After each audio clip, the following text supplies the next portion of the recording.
নমস্কার। যুক্তি তর্ক সঙ্গে অর্কই আপনাদের স্বাগত। আপনাদের সঙ্গে আমি অর্কপ্রভ সরকার। বিহারের ফলাফল বেরিয়ে গেছে, এনডিএ বিপুল সংখ্যাগরিষ্ঠতায় ক্ষমতায় আসছে। এবার কিন্তু বাংলায় শুরু হচ্ছে অপারেশন লোটাস। মিলিয়ে নেবেন আমার কথা। ডিসেম্বর মাস পড়তে না পড়তে দেখবেন কি হচ্ছে বাংলা, এবং ডিসেম্বর মাসটাকে রেজিস্ট করা তৃণমূলের পক্ষে খুব মুশকিল হবে।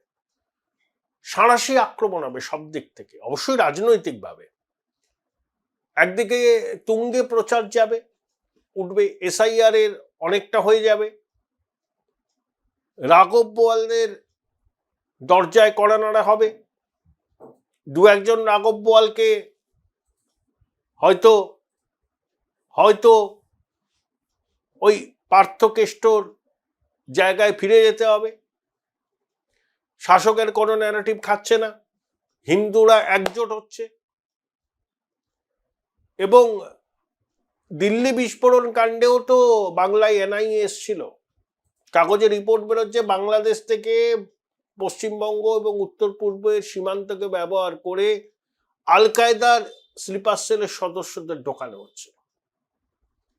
তাই এনআইএ মুর্শিদাবাদের নবগ্রামে এসেছিল, কোচবিহারের দিনাটায় গেছিল। বাংলার মানুষ ভাবুন, আপনার পাশের বাড়িতে আল কায়দার জঙ্গি আছে কিনা আপনি জানেন? সাদরাডি এখানে ভোট দিয়েছে, এখানে খাগড়াগড় বিস্ফোরণ হয়েছে। এগুলো আপনারা ভাবুন একটু।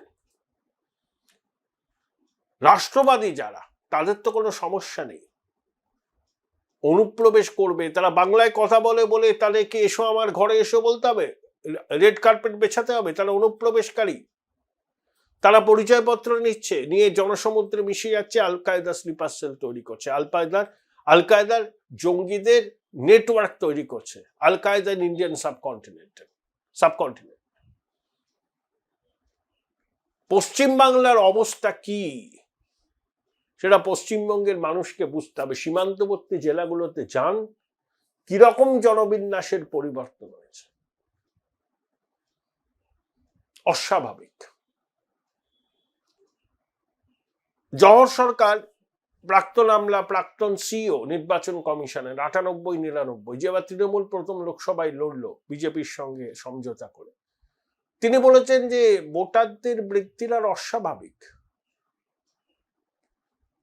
জনসংখ্যার যা বৃদ্ধি 0.87 চক্রবৃদ্ধি হারে বাড়ে, জনসংখ্যার বৃদ্ধিটাও অস্বাভাবিক আর ভোটারের বৃদ্ধিটাও অস্বাভাবিক। তার অনুমান 70 লক্ষ থেকে 1 কোটি নাম বাদ যাবে।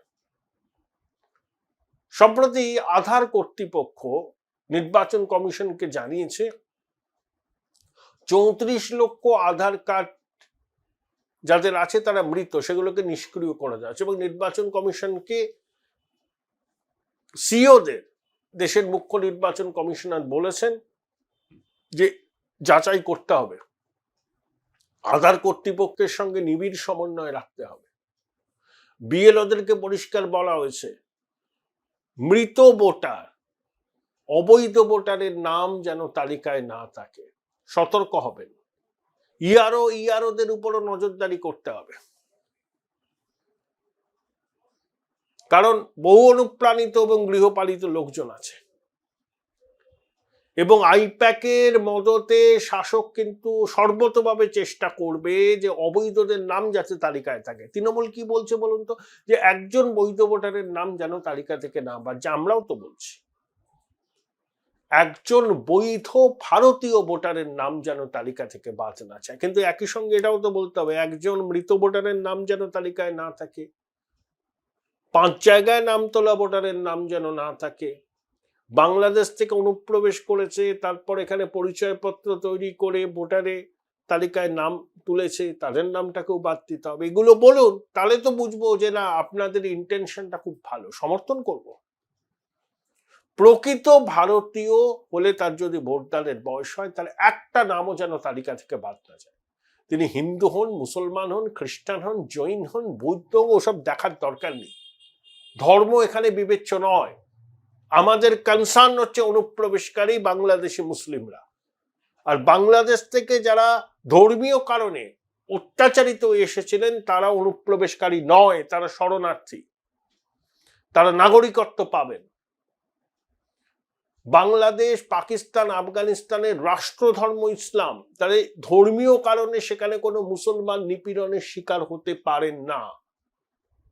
সেখানে ধর্মীয় কারণে নিপীড়নের শিকার হিন্দু, বৌদ্ধ, খ্রিস্টানরাই হতে পারে। 71 সালে বাংলাদেশে হিন্দু পপুলেশন কত ছিল? যখন বাংলাদেশ তৈরি ছিল 23%, এখন কত? 8%-এর কাছাকাছি। রাতারাতি 15% উবে গেল 53 বছর বয়সে। বাংলার বুদ্ধিজীবীদের তো এই নিয়ে রা কাটতে শুনি না। হিন্দু নিগ্রহ হলে, হিন্দু অত্যাচারিত হলে, মাতৃশক্তি লাঞ্ছিতা হলে তারা তো পথে নামেন না। সেকু মাকড়া তো নামে না। সেলিম সাহেব, সুজন দা, শুভঙ্কর বাবুকে তো দেখি না। এদের লাজ লজ্জা নেই। এরা হিন্দুদের পক্ষে কথা বলতে ঘৃণা বোধ করে। হিন্দুদের পক্ষে কথা বললে এদের ধর্মনিরপেক্ষতায় নাকি কালি লাগে। চিনুন এদেরকে, চিনুন। এরা আবার সক্রিয় হবে, সিপিএম নিয়ে পড়বে তৃণমূলকে সহায়তা করতে, গুড়িয়ে। কৌশল পার্টি না, গুড়িয়ে করে, সব সোজাসুজি করে। তো এই তো পরিস্থিতি। তার উপর আধার কর্তৃপক্ষের এই ঘোষণা শাসকের কিন্তু ঘুমটা উড়িয়ে দিয়েছে। 34 লক্ষ আধার কার্ড হোল্ডার মৃত। তারা অনেকেই তো ভোটার, বেশিরভাগই ভোটার বা সবাই ভোটার, তাই নাম তো বাদ যাবে, অটোমেটিক্যালি বাদ যাবে। শুভেন্দুবাবু তালিকা দিয়েছেন 5টা লোকসভা কেন্দ্রের, বিভিন্ন জায়গায় নাম আছে এমন ভোটারে। তারপরে তো অপারেশন লোটাস তো আছে, এজেন্সির তৎপরতা আছে। হঠাৎ শুনি রাতের করে নাড়া, দুয়ারেতে ঘুমিয়ে আছে পাড়া, হঠাৎ শুনি রাতের কড়া নাড়া। এরকম অনেক রাতের কড়া নাড়া হয়তো হবে তৃণমূলের রাঘব বোয়ালদের চর্চায়। তাই স্বস্তি নেই, কোন ন্যারেটিভ জমাতে পারছে না। যারা খবরাখবর রাখেন একবারও শুনছেন তৃণমূলের নেতাদের মুখে ওই ভাষা সন্ত্রাস, বাঙালি আক্রান্ত? শুনছেন না।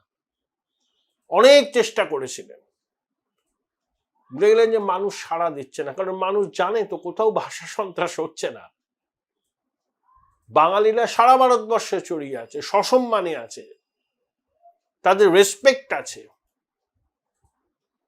ভারতীয় বাঙালিদের কোনো সমস্যা নেই, কিন্তু অনুপ্রবেশকারী তারা বাংলা ভাষায় কথা বললে তাদেরকে আমি রেড কার্পেট বিছিয়ে দেবো, হবে না। Detect, delete and deport. কারণ আমাদের ডেমোগ্রাফি চেঞ্জ হতে পারে, ডেমোগ্রাফিক মিশন তৈরি হচ্ছে, তার গঠন কিভাবে হবে, কারা কারা তার সদস্য থাকবেন, সেটা আমরা পরে জানতে পারবো। আরএসএস পর্যন্ত এই বিষয়টাতে খুব উদ্বিগ্ন, এবং সেই জন্য তারা বারবার করে বলছে যে এবার আর পার্কে লড়াই পশ্চিমবঙ্গে। কারণ দেরি হলে পশ্চিমবঙ্গের জনবিন্যাস এমনভাবে বদলে যাবে, তখন হিন্দুরাই সেখানে বিপন্ন বোধ করবে। ইতিমধ্যেই রাজ্যের বেশ কিছু জেলাতে হিন্দুরা সংখ্যালঘু। তাহলে হুমায়ুন কবিরের মতো একটা বাচাল বলতে পারে মুর্শিদাবাদে আমরা 70%, ওরা 30%, ভাগীরথীর জলে চোবাতে পারি, কোনো ব্যবস্থা নেওয়া হয়েছে? এগুলো উস্কানি নয়? এর থেকে বড় উস্কানি আর কি আছে?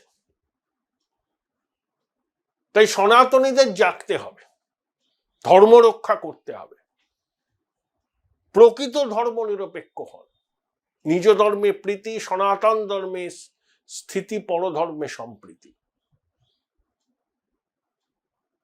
আর ভারতীয় মুসলমানরা, তাদেরকেও এবার বুঝতে হবে, ন্যাশনাল মেনস্ট্রিমের সঙ্গে যুক্ত হয়ে উন্নয়নের সুফল তুলবেন, নাকি আপনাদের বিজেপির জুজু দেখিয়ে শুধু আপনাদের ভোটটা নেবে, আপনাদের উন্নতি করবে না। উন্নতি হবে ইমাম মুয়াজ্জিমদের ভাতা আর শাহজাহান, জাহাঙ্গীর, কাইজার, মুজাসসারের মতো স্ট্রং ম্যানদের।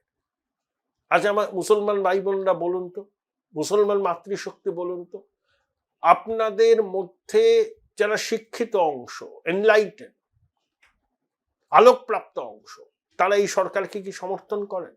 মিরাতুন নাহার করেন, কাজী মাসুম আক্তার করেন, নজরুল ইসলাম করেন? করেন না, করতে পারেন না। ইমাম মুয়াজ্জিমদের ভাতা দেওয়া, কিছু স্কলারশিপ দেওয়া, আর শাহজাহান, জাহাঙ্গীর, কাইজার, মুদাস্সারের মতো স্ট্রংম্যানকে বাজারে নামিয়ে দেওয়া কি সংখ্যালঘু উন্নয়ন? সাচার কমিটির রিপোর্ট হয়েছিল 2008 সালে, বুদ্ধবাবু মানতেই চাননি। তারপরে 18 বছর পেরিয়ে গেছে, বিভিন্ন সংস্থা, তার মধ্যে অমর্ত্য সেনের প্রতিটি ট্রাস্ট পর্যন্ত সমীক্ষা করেছে। বাংলার সংখ্যালঘুদের অবস্থার কি বিশেষ উন্নতি হয়েছে? আপনারা ভাবুন বিজেপির জুজু দেখিয়ে আপনাদের ভোটটা এরা নিচ্ছে। বিহারকে দেখুন, যেখানে মুসলমানরা সংখ্যাগরিষ্ঠ, সেখানেও এনডিএ জিতছে। মেন স্ট্রিমে আসুন, কেন্দ্রীয় সরকারের সব প্রকল্পের সুবিধা তো আপনারা পান। এই মিথ্যা ভয় দেখানো, এই মিথ্যা জুজু দেখানো বছরের পর বছর চলে আসছে, এর একটা সমাপ্তি দরকার। আপনারা ভারতীয় মুসলমানরা মেন স্ট্রিমের সঙ্গে আসুন, বুঝুন এবং সেইভাবেই আপনাদের গণতান্ত্রিক অধিকার প্রয়োগ করুন। আপনারা 100টার মধ্যে 95টা ভোট একটা বিশেষ দলকে দিলে অন্য সম্প্রদায়ের মানুষও কিন্তু একই রকম ভাবে ভোটটা দেবে।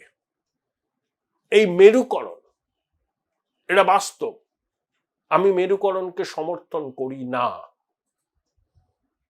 কিন্তু মেরুকরণ যেটা হচ্ছে নানাবিধ কারণের জন্য হচ্ছে।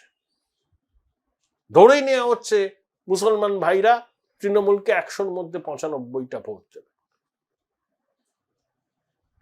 তার পাল্টা সনাতনীরাও একজোট হচ্ছেন, তাদের ইউনিটি বাড়ছে। এই যে মেরুকরণের এই যে প্রতিদ্বন্দ্বিতা, এটা মোটেই গণতন্ত্রের পক্ষে শুভ লক্ষণ। এটা হচ্ছে তার কারণ আপনাদের বিজেপির জুজু দেখিয়ে বছরের পর বছর আপনাদের ভোট নিয়ে এরা মসনদে আছে, কিন্তু আপনাদের জীবনের মান উন্নয়নের জন্য এরা কতটা উদ্যোগী হয়েছে সেই প্রশ্নটা এদের করার আপনাদের সময় এসে গেছে। Join Indian Institute of Hotel Management now. Right choice, right decision.